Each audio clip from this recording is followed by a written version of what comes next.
युद्ध स्थल में धर्मराज के द्वारा उठाई हुई उस शक्ति को देखकर समस्त प्राणी सहसा बोल उठे, द्रोणाय स्वस्ति, अर्थात द्रोणाचार्य का कल्याण हो।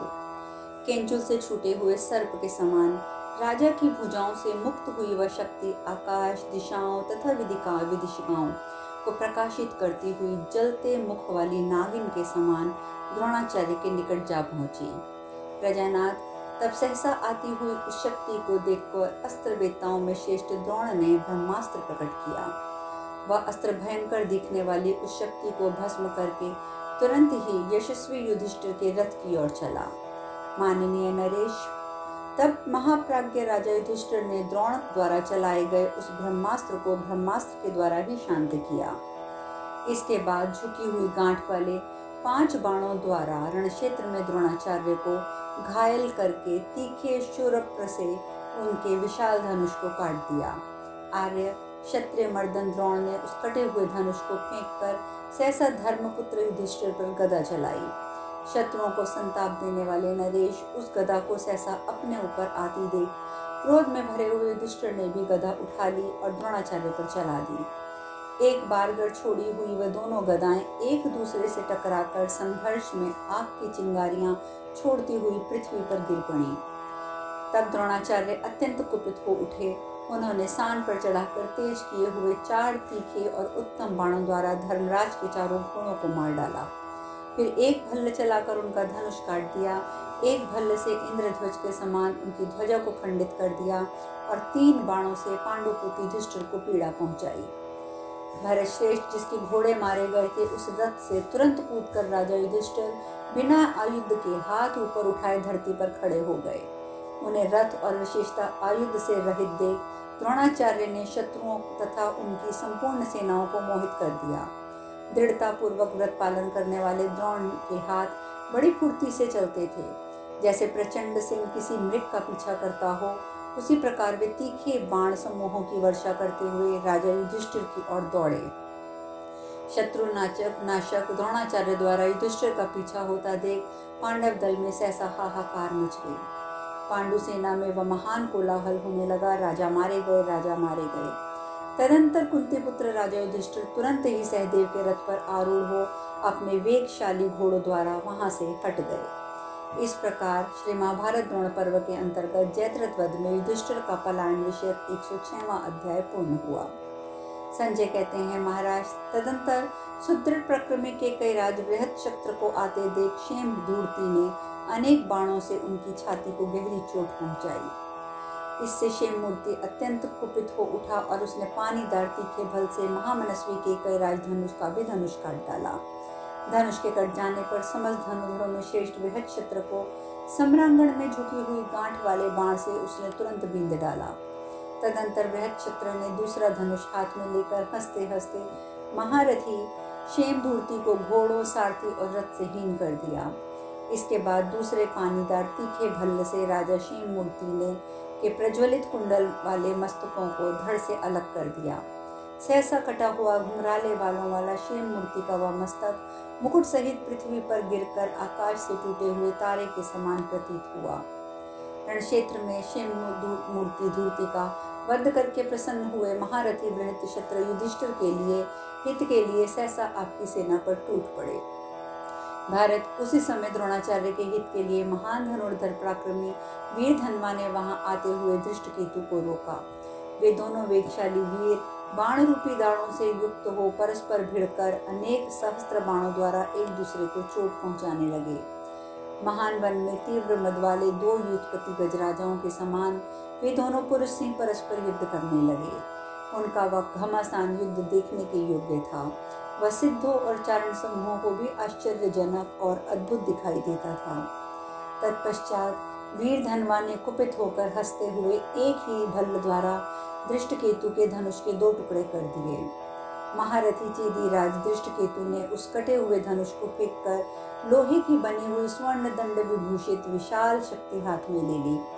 उस अत्यंत प्रबल शक्ति को दोनों हाथों से उठाकर यत्नशील धृष्टकेतु ने सहसा वीर धनवा के रथ पर दे मारा। उस वीर घातिनी शक्ति की गहरी चोट खाकर वीर धनवा का वक्षस्थल विदीर्ण हो गया और वह तुरंत ही रथ से पृथ्वी पर गिर पड़ा। त्रिगर्त देश के उस महारथी वीर के मारे जाने पर पांडव सैनिकों ने चारों ओर से आपकी सेना को विघटित कर दिया। तदंतर दुर्मुख में रण क्षेत्र में सहदेव पर 60 बाण चलाए और उस पांडु कुमार को डांट बताते हुए जोर से बोल पड़े। यह देखकर माद्री कुमार कुपित हो उठे। वे दुर्मुख के भाई लगते थे। उन्होंने अपने पास आते हुए भ्राता दुर्मुख को हंसते हुए तीखे बाणों द्वारा बींध डाला। रण क्षेत्र में महाबली सहदेव का वेग बढ़ता हुआ देख दुर्मुख ने 9 बाणों द्वारा उन्हें घायल किया। तब महाबली सहदेव ने एक भल्ल से दुर्मुख की ध्वजा काटकर 4 तीखे बाणों द्वारा चारों घोड़ों को मार दिया। फिर एक तीखे भल्ल से सारथी के चमकीले कुंडल वाले मस्तक को धड़ से काट डाला। तत्पश्चात सहदेव ने तीखे शुक्र से सम्रांगण में दुर्मुख के विशाल धनुष को काटकर उसे भी 5 बाणों से घायल कर दिया। तब दुर्मुख दुखी मन से उस अश्वहीन रथ को त्याग कर निर्मित्र के रथ पर जा बैठा। उसने शत्रु वीरों का संहार करने वाले सहदेव कुपित हो उठे और उन्होंने उस महासमर में सेना के बीचों बीच एक भल्ल से निर्मित्र को मार डाला। त्रिगर्त राज का पुत्र राजा निर्मित्र अपने वियोग से आपकी सेना को व्यथित करता हुआ रथ की बैठक से नीचे गिर पड़ा। जैसे पूर्व काल में दशरथ नंदन भगवान श्री राम महाबली खर का वध करके सुशोभित हुए थे, उसी प्रकार महाबाहु सहदेव निर्मित्र को मारकर शोभा पा रहे थे। नरेश्वर महारथी राजकुमार निर्मित्र को मारा गया देख त्रिगर्तों के दल में हाहाकार मच गया। राजन, नकुल ने विशाल नेत्रों वाले आपके पुत्र विकर्ण को 2 ही घड़ी में पराजित कर दिया। ये अद्भुत सी बात हुई। व्याघ्रदत्त ने झुकी हुई गांठ वाले बाणों द्वारा सेना के मध्य में घोड़ों, सारथी और ध्वजा सहित सात्यकी को अदृश्य कर दिया। तब शूरवीर श्रीनंदन सात्यकी ने सिद्धस्थ पुरुष की भांति उन बाणों का निवारण करके अपने बाणों द्वारा घोड़ों, सारथी, ध्वजा सहित व्याघ्रदत्त को मार डाला। इस प्रकार महाभारत द्रोण पर्व के अंतर्गत जयद्रथ वध पर्व में संकुल युद्ध विषयक 107वां अध्याय पूर्ण हुआ। संजय जी कहते हैं, नकुल ने शल को मार दिया। भीमसेन के बाणों की मार खाकर राक्षस अलम्बुश पलक मारते मारते उनसे युद्ध करने को तत्पर हो अपने रथ पर जा बैठा। वह शूद्र निशाचर कभी तो धरती पर आता, कभी सहसा आकाश में पहुंच जाता। इसी प्रकार सब और घूम घूम कर भिन्न भिन्न प्रकार की बोलियां भी बोलता। उस समय भीमसेन पर आकाश से बाणों की सहस्त्रों धाराएं गिराने लगा। राजन, राक्षस अलम्बुश ने युद्ध स्थल में पांडव सेना के बहुत से हाथियों, घोड़ों, पैदल सैनिकों का बार बार संहार किया। उसके बाणों से छिन्न भिन्न होकर बहुतेरे रथी रथों से गिर पड़े। उसने युद्ध स्थल में खून की नदी बहा दी थी। उस निशाचर को सम्रांगण में इस प्रकार निर्भय सा विचरता देख पांडव अत्यंत उद्विग्न होकर उसका पराक्रम देखने लगे। उस समय आपकी सेना को महान आश्चर्य और हर्ष हो रहा था। आपकी सेना का घोर हर्षनाद सुनकर पांडु कुमार भीमसेन सहन न कर सके और तब वायु कुमार भीमसेन ने जलाने को उद्यत हुए अग्नि के समान क्रोध से आंखें लाल करके त्वष्ट्र नामक अस्त्र का संधान किया, मानो साक्षात त्वष्टा ही उसका प्रयोग कर रहे हों। उसने चारों ओर सहस्त्रों बाण प्रकट होने लगे। उन बाणों द्वारा आपकी सेना में महान संहार होने लगा। युद्ध स्थल में भीमसेन के द्वारा चलाए हुए उस अस्त्र से राक्षस की महामाया को नष्ट करके उसे गहरी पीड़ा दी। बारंबार भीमसेन की मार खाकर राक्षस राज अलम्बुश रण क्षेत्र में उनका सामना छोड़कर द्रोणाचार्य की सेना में भाग गया। राजन, महामना भीम के द्वारा राक्षस अलम्बुश को पराजित हो जाने पर पांडव सैनिकों ने संपूर्ण दिशाओं में सिंहनाद किया। उन्होंने अत्यंत हर्ष में भरकर महाबली भीमसेन की प्रशंसा की, जैसे मर्द गुरुओं ने सम्रांगण में प्रहलाद को जीतकर आए हुए देवराज इंद्र की स्तुति की थी। इस प्रकार श्री महाभारत द्रोण पर्व के अंतर्गत जयद्रथ वध पर्व में अलम्बुश की पराजय विषयक 108वां अध्याय पूर्ण हुआ। संजय कहते हैं, राजन, युद्ध में इस प्रकार निर्भय से विचरते हुए अलम्बुश के पास हडिम्बा कुमार घटोत्कच बड़े वेग से जा पहुंचा और उसे अपने तीखे बाणों से बींधने लगा। वे दोनों राक्षसों के सिंह के समान पराक्रमी थे और इंद्र और शंबरासुर के समान नाना प्रकार की मायाओं का प्रयोग करते थे। उन दोनों में बड़ा भयंकर युद्ध हुआ। अलम्बुश ने अत्यंत कुपित होकर घटोत्कच को घायल कर दिया।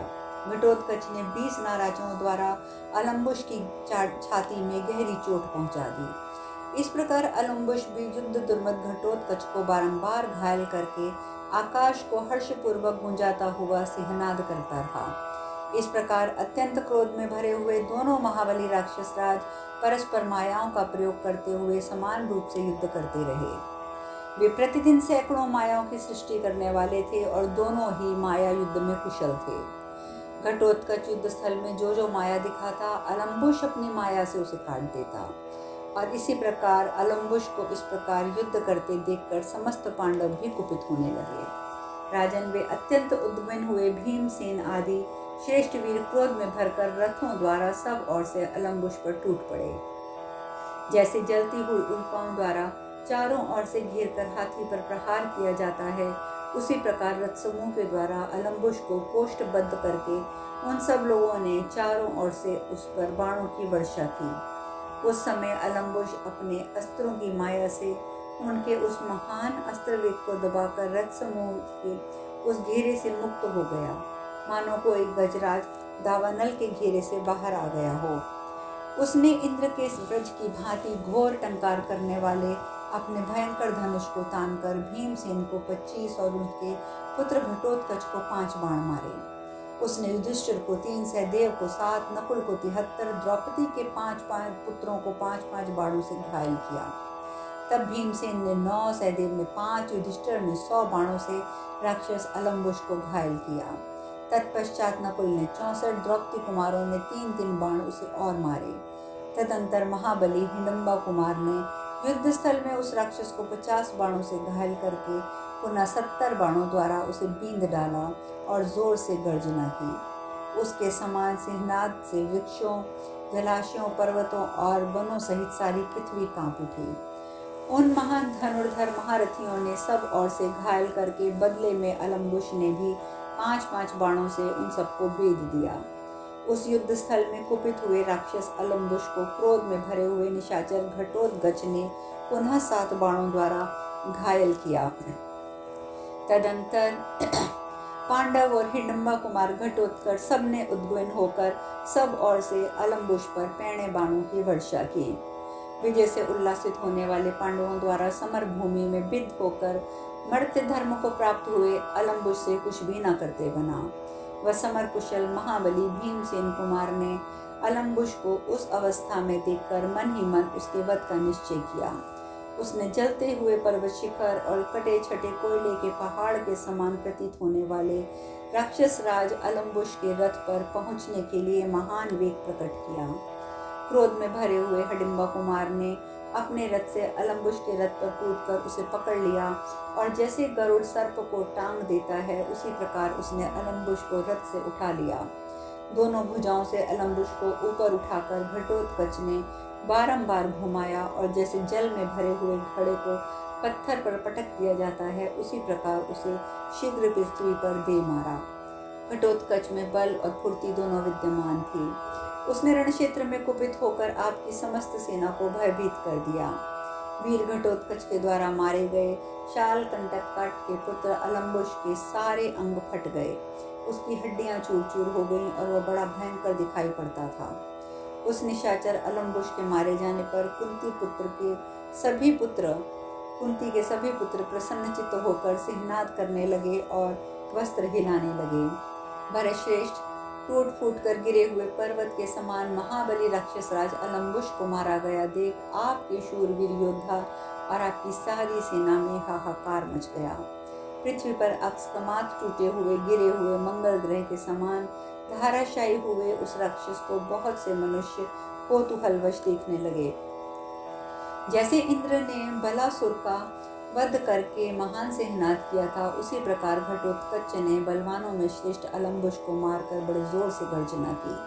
तदंतर घटोत्कच धर्मपुत्र राजा युधिष्ठिर के पास जाकर हाथ जोड़कर मस्तक नवाकर अपना कर्म निवेदित करता हुआ चरणों में गिर पड़ा। राजन, तब ज्येष्ठ पांडव ने उसका मस्तक सूंघकर उसे हृदय से लगा लिया और कहा, वत्स, मैं तुम पर बहुत प्रसन्न हूँ। उस समय युधिष्ठिर के नेत्र हर्ष से खिल उठे। शाल कंटकटा के पुत्र राक्षस अलम्बुश को जब घटोत्कच ने पृथ्वी पर रगड़ कर मार डाला, तब सभी लोग बहुत प्रसन्न हुए। पके हुए अलम्बुश मुंडीर फल के समान अपने शत्रु अलम्बुश को मारकर घटोत्कच व दुष्कर पराक्रम करने के कारण अपने पिता पांडवों तथा बंधु बांधवों से सम्मानित और प्रकाशित हो उस समय प्रसन्नता अनुभव करने लगा। तत्पश्चात पांडव पक्ष में शंख ध्वनि तथा नाना प्रकार के बाणों की सनसनाहट से शब्द से मिला हुआ भारी आनंद कोलाहल प्रकट हुआ। उसे सुनकर समस्त पांडव बहुत प्रसन्न हुए। वह आनंद ध्वनि जगत में बहुत दूर तक फैल गई। इस प्रकार श्री महाभारत द्रोण पर्व के अंतर्गत जयद्रथ वध पर्व में अलम्बुश युद्ध विषयक 109वां अध्याय पूर्ण हुआ। धृतराष्ट्र कहते हैं, संजय, सात्विकी ने युद्ध में द्रोणाचार्य को किस प्रकार रोका, यह मुझे बताओ। यह सुनने के लिए मेरे मन में कौतूहल हो रहा है। संजय ने कहा, महामते, द्रोणाचार्य का सात्विकी आदि पांडव योद्धाओं के साथ जो युद्ध हुआ वह भी मैं आपको बताता हूँ। द्रोणाचार्य ने जब अपनी सेना को युयुधनाधान के द्वारा पीड़ित होते देखा, तब वे सत्य पराक्रमी सात्विकी पर स्वयं ही टूट पड़े। उस समय सहसा आते हुए महारथी द्रोणाचार्य को सात्विकी ने 25 बाण मारे। राजन द्रोणाचार्य के बाण भी शत्रुओं का मांस खाने वाले थे। उन्होंने भी सात्विकी पे बाण चलाए। वे सात्विकी के सुदृढ़ कवच को छिन्न भिन्न करके फुफकारते हुए सर्पों के समान धरती में समा गए। तब अंकुश की मार खाए हुए गजराज के समान अत्यंत कुपित होकर महाबाहु सात्विकी ने अग्नि के समान तेजस्वी 50 नराजों द्वारा द्रोणाचार्य को बेध डाला। अंततः उस युद्ध में सात्विकी पीड़ित हुआ और सात्विकी को पीड़ित देखकर राजा युधिष्ठिर ने अपने समस्त सैनिकों से कहा, योद्धाओं, जैसे राहु सूर्य को ग्रस लेता है, उसी प्रकार ये वृषण वृण का श्रेष्ठ वीर सत्य पराक्रमी सात्विकी युद्ध स्थल में वीर द्रोणाचार्य के द्वारा काल के गाल में जाना चाहता है। तुम लोग दौड़ो और वहीं जाओ जहां सात्विकी युद्ध कर रहा है। इसके बाद राजा ने पंचाल राजकुमार धृष्टद्युम्न से कहा, द्रुपद नंदन, खड़े क्यों हो? तुरंत ही द्रोणाचार्य पर धावा करो। क्या तुम नहीं देखती कि द्रोण की ओर से हम लोगों पर घोर भय उपस्थित हो गया है? अब शेष कथा कल। हरे कृष्णा।